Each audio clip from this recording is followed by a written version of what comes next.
Halo semuanya, perkenalkan nama saya Krisna dari program studi Matematika Fakultas Pendidikan Matematika dan Ilmu Pengetahuan Alam Universitas Pendidikan Indonesia dari kelas D dengan NIM 2100630 angkatan 2021. Nah, di sini saya akan menjelaskan bagaimana melakukan analisis jalur dengan menggunakan SPSS dan R. Nah, yang pertama kita akan melakukan analisis dengan menggunakan software SPSS terlebih dahulu. Nah, ini ada soalnya teman-teman, diberikan data penelitian gitu ya di sebuah perkantoran, didapati variabelnya berupa kompensasi kerja atau X1, lalu lingkungan kerja sebagai X2, motivasi kerja sebagai X3, dan kinerja karyawan sebagai Y. Nah, ini datanya teman-teman. Nah, kita akan menganalisis datanya.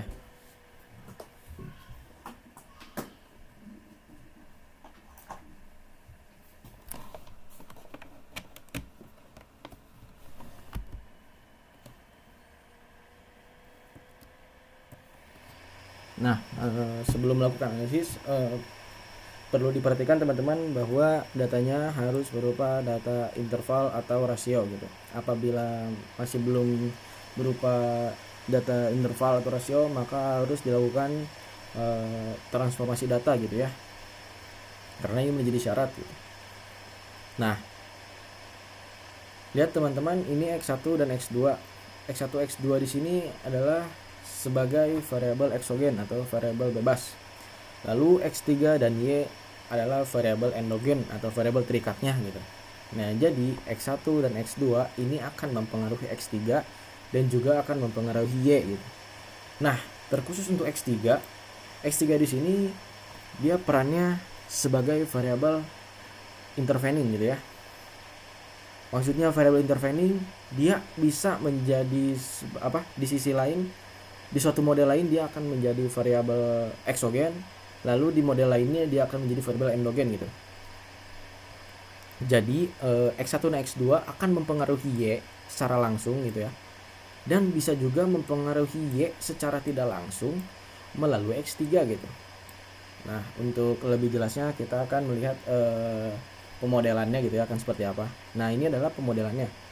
X1 dan X2 akan mempengaruhi Y gitu ya. Ini jalurnya ya. Ini X1 mempengaruhi Y secara langsung, X2 juga mempengaruhi Y secara langsung. Nah, dan ini X1, X2 mempengaruhi X3, kemudian X3 mempengaruhi Y. Dengan kata lain, X1 dan X2 mempengaruhi Y secara tidak langsung melalui X3 gitu ya. Nah,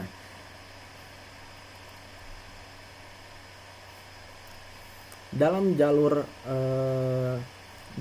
yang ada pada model ini, lihat di sini di jalur X1 ke X3 akan ada sebuah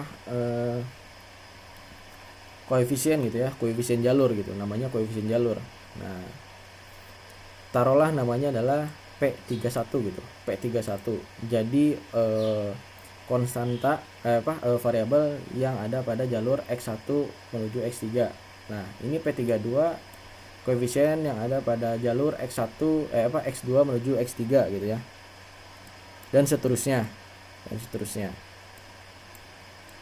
Gitu. Nah, jadi koefisien ini akan dikalikan dengan masing-masing variabel bebasnya gitu. Ini P31 dikalikan dengan X1, P32 dikalikan X2, dan ditambah E. Nah, E ini adalah error yang ada pada variabel endogen. Nah, pada persamaan substruktural 1, lihat bahwa X3 di sini berperan sebagai variabel endogen gitu ya. Nah, di persamaan substruktural 2 terlihat bahwa X3 berperan sebagai variabel eksogen gitu. Makanya X3 dinamakan sebagai variabel intervening gitu. Karena dia menjadi endogen di persamaan yang lain dan menjadi eksogen di persamaan yang lain gitu. Atau dia menjadi mediasi gitu ya, menjadi mediasi. Nah, kita akan melakukan analisis jalur untuk mendapatkan P1, P32, P31, P32 dan seterusnya, dan kita akan melakukan juga gitu. Lalu kita akan menganalisis gitu ya, seberapa pengaruhnya gitu X1 X2 terhadap Y gitu, apakah berpengaruh atau tidak sebenarnya gitu. Itulah tujuan kita melakukan analisis jalur gitu. Oke, boleh. Ini data-datanya sebaiknya dipindahkan ke Excel gitu ya, untuk mempermudah kita melakukan analisis menggunakan SPSS dan R nanti gitu ya. Nah, ini datanya sudah saya pindahkan untuk mempercepat waktu. Nah, ini udah SPSS-nya gitu ya. SPSS-nya sudah saya buka, lalu kita siapkan dulu variabelnya. Tadi ada variabel X1, kemudian variabel X2, X3 dan Y. Nah, X1 tadi sebagai kompensasi kerja, lalu X2 sebagai lingkungan kerja, X3 sebagai privasi kerja, Y sebagai kinerja karyawan. Nah, ini kita ubah ya ke bentuk skala gitu. Nah, tadi sudah kita copy paste, lalu kita pastekan saja di sini. Nah, sudah terlihat ya datanya teman-teman, sudah masuk dalam SPSS. Lalu kita akan mulai lakukan analisis. Pertama-tama kita klik analyze ini ya, analyze, lalu kita regression, linear. Nah, kita akan melakukan analisis pada persamaan substruktural 1 terlebih dahulu. Lihat teman-teman, X3 sebagai endogen, X1 dan X2 sebagai eksogen. Maka pada SPSS kita akan masukkan X3 sebagai endogen. Endogen di sini dependen ya, atau terikat gitu. Lalu X1 dan X2 akan dimasukkan ke dalam independen atau variabel bebasnya. Lalu kita klik OK. Nah, ini teman-teman sudah muncul. Terlihat bahwa ada beberapa tabel gitu ya, dan ini memuat informasi penting. Kita lihat bagaimana hasil analisisnya.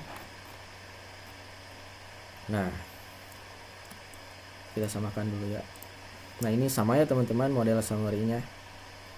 Nah, di sini pada tabel model summary ini terdapat beberapa informasi yang bisa kita dapatkan teman-teman. Nah, lihat pada R square ini sebesar 0,981. Nah, apa sih maksudnya gitu ya? Nah, ini tuh tandanya bahwa kompensasi kerja dan lingkungan kerja berpengaruh gitu ya terhadap motivasi kerja gitu. Jadi X1 dan X2 berpengaruh terhadap X3 sebesar 98,1% gitu. 98,1%.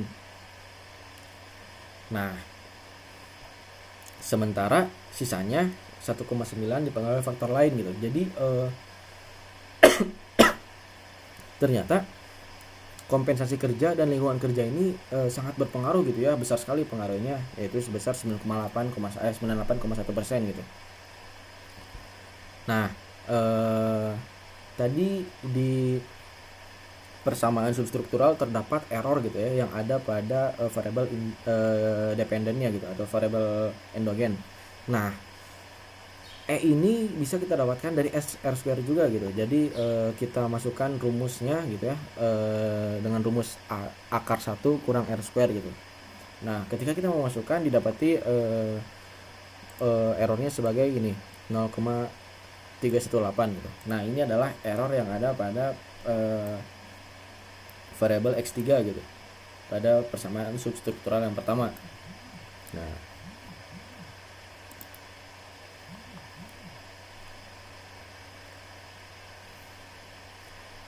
pada tabel ANOVA ini kita akan melakukan pengujian hipotesis gitu ya. Karena pada model summary kita dapat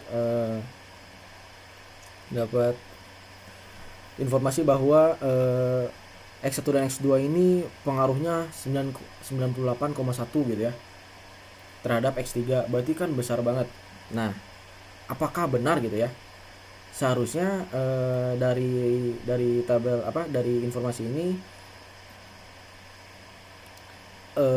X1 dan X2 ini berpengaruh gitu ya, berpengaruh terhadap X3 gitu. Nah, kita akan melakukan melakukan pengujian hipotesis gitu ya. Pengujian hipotesis. Nah, hipotesisnya adalah sebagai berikut. Nah, H0-nya adalah lingkungan kerja dan kompensasi kerja tidak berpengaruh signifikan gitu ya terhadap motivasi kerja. Nah, H1-nya lingkungan kerja dan kompensasi kerja berpengaruh signifikan terhadap motivasi kerja. Nah, dari sini kita akan menentukan kriterianya. Nah, kriterianya sebagai berikut. Kalau signifikannya lebih besar dari taraf nyata, maka H0-nya diterima. Tapi kalau signifikannya kurang dari taraf nyata, maka H1 diterima gitu ya. Nah, tadi taraf nyata yang di soal itu 5% ya teman-teman, 5%. Jadi kita akan membandingkan dengan 5%. Nah, nilai sig ini tuh ada pada tabel ANOVA ya teman-teman, ada tabel ANOVA. Nah, terlihat bahwa nilai signifikansinya 0,000 gitu ya. Ini lebih kecil daripada 0,05 gitu. Nah, karena signifikansinya lebih kecil dari 0,05, maka H1 diterima. Dengan kata lain, lingkungan kerja dan kompensasi kerja berpengaruh signifikan terhadap motivasi kerja, dan ini sangat relevan dengan informasi awal yang kita didapatkan gitu ya, karena R2-nya ini besar sekali gitu ya, pengaruhnya besar sekali ya, tentu saja kita akan dapatkan lingkungan kerja dan kompensasi kerja ini berpengaruh signifikan gitu. Nah, artinya lingkungan kerja dan kompensasi kerja berpengaruh signifikan gitu ya. Nah, lihat teman-teman, ini lingkungan kerja dan kompensasi kerja gitu. Berarti secara gabung gitu ya, secara keseluruhan gitu ya. Dan kita akan melihat apabila secara parsial gitu ya. Jadi maksudnya lingkungan kerjanya saja atau kompensasi kerjanya saja gitu ya, berpengaruh atau enggak gitu. Kita bisa dapatkan informasi tersebut pada tabel koefisien gitu ya. Kita akan berpindah pada tabel koefisien. Nah, ini tabel koefisiennya teman-teman sama ya. Nah, dilihat teman-teman pada ini standar koefisiennya. Ini standar koefisiennya. Untuk kompensasi kerja koefisiennya adalah 0,585. Nah, 0,585 ini akan menjadi P31 gitu ya. P31. Karena ini adalah koefisien jalur antara X1 dan X3. Lalu untuk 0,682 adalah koefisien jalur antara X2 dan X3 gitu. Nah, ini akan menjadi P32-nya gitu ya. P32-nya. Hanya dengan melihat angkanya saja ini sudah cukup besar ya teman-teman gitu. Nah, kita akan melakukan hipotesis lagi gitu ya, pengujian hipotesis lagi. Kalau yang tadi masih secara gabung gitu ya, ini lingkungan kerja dan lingkungan kompensasi kerja saja, dua-duanya. Dan kalau di tabel koefisien kita akan melakukan uji secara parsial gitu ya. Nah, ini lingkungan kerja saja, lalu kompensasi kerja saja gitu. Nah, hipotesisnya itu sebagai berikut. Ini terpisah ya teman-teman. Ini punya lingkungan kerja, yang ini punya kompensasi kerja gitu. Nah, H0 untuk lingkungan kerja itu, lingkungan kerjanya tidak berpengaruh signifikan terhadap motivasi kerja gitu. Lalu satunya dia berpengaruh. Nah, untuk H0-nya kompensasi kerjanya tidak berpengaruh signifikan terhadap motivasi kerja. Nah, untuk H1-nya kompensasi kerjanya berpengaruh.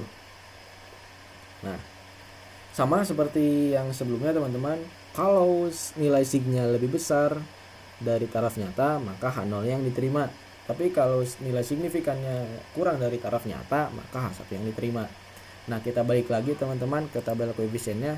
Terlihat bahwa untuk kompensasi kerja nilai signifikannya 0,000 gitu ya, itu kurang dari 0,05 gitu, sehingga H1 yang diterima gitu, sehingga lingkungan kerja berpengaruh signifikan terhadap motivasi kerja gitu ya. Nah, untuk yang iya, untuk yang kompensasi kerja juga sama ya teman-teman, ini 0,0 juga, jadi sama-sama H1 yang diterima gitu ya. Ini untuk lingkungan dia berpengaruh, lalu untuk kompensasi juga dia berpengaruh gitu ya. Nah,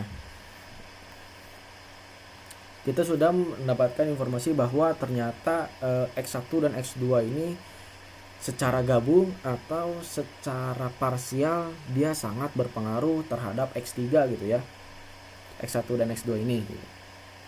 Nah, kita sudah mendapatkan apa-apa yang dibutuhkan untuk menyusun sebuah persamaan substruktural gitu ya. Kita sudah dapat P1, dapat P2, juga tadi sudah dapat di atas gitu. Lalu kita bisa menyusun gitu ya persamaannya. Nah, ini dia. Persamaan persamaan substruktural 1 itu adalah X3 sama dengan 0,585 X1 ditambah 0,682 X2 ditambah 0,318. Ini ya teman-teman. Nah, ini adalah persamaan substruktural satunya gitu. Berarti kita sudah selesai dalam melakukan analisis pada persamaan substruktural 1. Nah, kita akan melakukan hal yang sama pada persamaan substruktural 2. Kita kembali lagi ke sini, lalu kita klik analyze, regression, linear. Nah,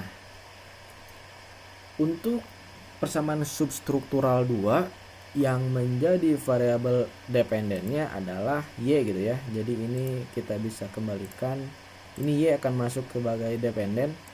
Nah, X3 ini tadi berperan sebagai variabel independen atau variabel eksogennya gitu ya, variabel bebas. Makanya kita pindahkan ke independen. Lalu kita akan lakukan analisis. Nah, ini teman-teman hasil analisisnya. Dan kita akan melakukan analisisnya. Nah, hasil analisis persamaan substruktural 2. Sama ya teman-teman. Nah, dengan melihat hal yang sama gitu ya, kita akan melihat R square di sini. R square-nya sebesar 0,994 gitu ya. Besar sekali. Berarti pengaruh kompensasi kerja, lingkungan kerja, dan motivasi kerja terhadap kinerja karyawan atau pengaruh X1, X2, X3 terhadap Y itu sebesar 99,4%. Sementara sisanya dipengaruhi faktor lain gitu ya. Besar sekali teman-teman. Nah, kita bisa mendapatkan E-nya juga gitu ya dengan memasukkan rumusnya gitu ya. Akar 1 dikurang R square gitu ya, didapati E2-nya sebesar 0,078. Nah, ini errornya. Lalu kita akan melihat tabel ANOVA-nya. Nah, ANOVA-nya. Nah, kita akan jadi sebenarnya teman-teman, tabel ANOVA ini untuk mengecek gitu ya, untuk mengecek apakah secara gabungan variabel bebas ini berpengaruh terhadap variabel terikat gitu ya, berpengaruh atau enggak gitu melalui variabel tabel ANOVA ini. Sedangkan pada tabel koefisien kita mengecek apakah secara parsial gitu ya, secara parsial mereka berpengaruh atau enggak gitu. Karena bisa saja dia berpengaruh secara langsung ya secara gabungan, tapi tidak berpengaruh secara parsial gitu ya, gitu. Nah, pada tabel ANOVA dilihat bahwa signifikansinya 0,00 gitu ya, berarti yang diterima adalah H1 gitu ya, H1, karena nilai signifikansinya lebih kecil dari 0,05 gitu ya. Berarti ketiga variabel bebas ini sangat berpengaruh terhadap variabel terikatnya gitu. Nah, lanjut ke bagian koefisien gitu ya, koefisien. Nah, terlihat teman-teman, ini pada standar koefisien beta untuk kompensasi kerja itu 0,314, lalu untuk lingkungan kerja 0,309, lalu untuk motivasi kerja 0,514 gitu ya. Nah ini akan menjadi koefisien jalur ya teman-teman. Untuk kompensasi kan X1, lingkungan kerja X2, motivasi kerja X3, berarti yang 0,314 ini punya PY1, yang ini punya PY2, lalu yang satu lagi punya PY3 gitu ya, punya PY3. Nah, artinya apa teman-teman? Bahwa artinya kompensasi kerja ini berpengaruh sebesar 31,4% gitu ya.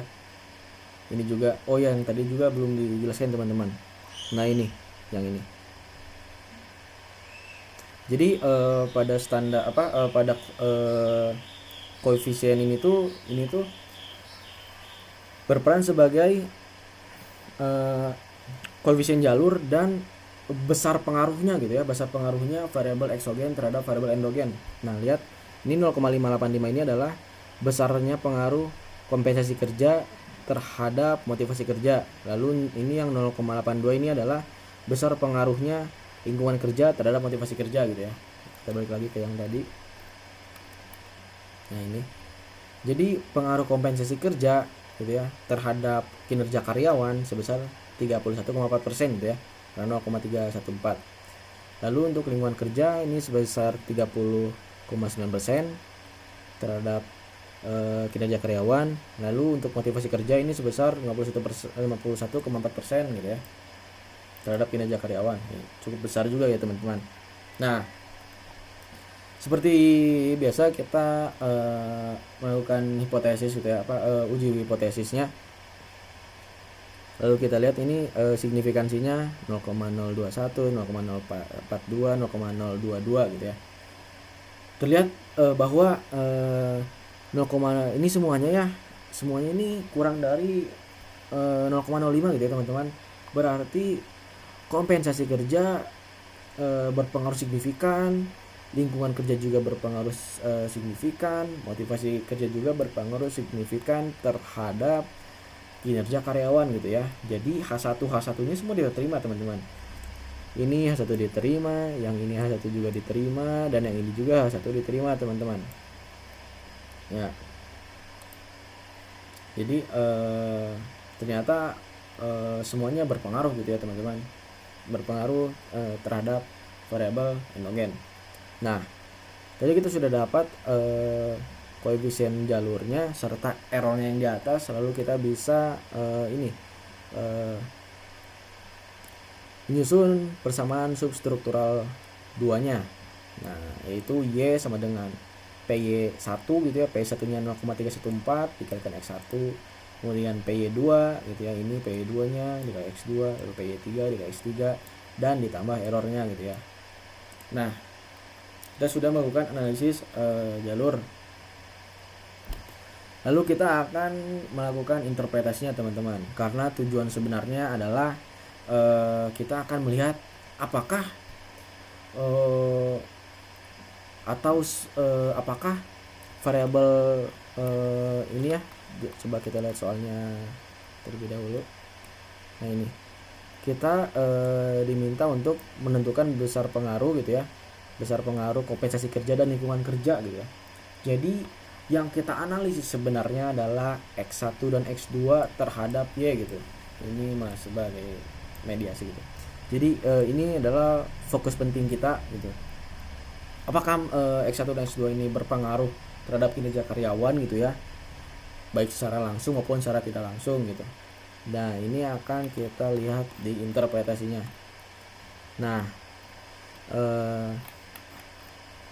hasil interpretasinya ada sebagai berikut. Nah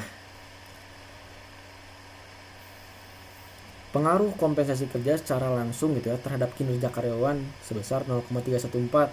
Nah ini nih 0,314 ini adalah PY1 gitu ya, PY1. Jadi pengaruh kompensasi kerja secara langsung terhadap kinerja karyawan gitu ya. Jadi dari X1 ke Y gitu langsung gitu ya. Pengaruhnya berapa besar? Sebesar 0,314. Nah pengaruh langsung itu disebut sebagai direct effect gitu ya. Nah, sedangkan pengaruh kompensasi kerja secara tidak langsung gitu ya. Berarti kalau secara tidak langsung itu berarti si kompensasi kerja ini melalui motivasi kerja gitu ya. Jadi dari X1 ke X3 lalu ke Y gitu ya. Nah, pengaruh secara tidak langsungnya kita bisa dapatkan dengan mengkalikan gitu ya. Mengkalikan P31 dengan PY3 gitu. Untuk gambarannya, nah ini lihat teman-teman. Ini jadi koefisien ini dikalikan dengan koefisien yang ini gitu. Untuk melihat pengaruh tidak langsung dari X1 ke Y melalui X3 gitu ya. Jadi koefisien jalurnya yang dikalikan gitu ya. Oh, kalau misalnya untuk X2 ke Y gimana secara tidak langsung? Ya sama saja gitu. P32-nya dikalikan dengan PY3-nya gitu. Ini dikalikan, jadi akan mendapatkan nilai pengaruh tidak langsungnya. Oke, kita balik lagi ke sebelumnya. Nah, jadi P31 dikalikan dengan P3 akan mendapatkan nilai atau besarnya pengaruh secara tidak langsung gitu ya. Pengaruh secara tidak langsung kompensasi kerja terhadap kinerja karyawan melalui variabel mediasinya, yaitu motivasi kerja gitu ya, sebesar 0,301 gitu ya. Nah, ini disebut dengan indirect effect. Nah, untuk pengaruh totalnya ya tinggal ditambahkan saja direct effect dengan indirect effect. Berarti pengaruh total kompensasi kerja terhadap kinerja karyawan adalah sebesar 0,615 gitu ya. Ini cukup besar teman-teman, 0,615. Nah, ini interpretasi untuk X1 gitu ya, X1. Nah, untuk X2 lihat X2 dia berpengaruh secara langsung sebesar 0,309 gitu ya. Ini adalah ini ya, 0,309 gitu ya. PY2 ya, ini PY2. Ini PY2. Pengaruh secara langsungnya sebesar 0,309. Sedangkan pengaruh secara tidak langsungnya ya perkalian antara ini mana tadi, secara tidak langsungnya ini P32 dikalikan dengan PY3 gitu ya. PY32 dikalikan dengan PY3. Tadi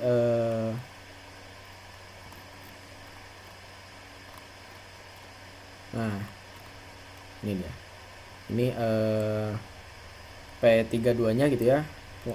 Pengaruh apa X2 ke X3 nya dikalikan dengan pengaruh X3 ke Y nya gitu ya, dikalikan dan didapatkan pengaruh tidak langsungnya sebesar 0,350. Nah, sehingga pengaruh totalnya adalah penjumlahan gitu ya antara pengaruh langsung dengan pengaruh tidak langsungnya itu sebesar 0,659. Dan inilah hasil analisis dan interpretasi jalur dengan menggunakan SPSS.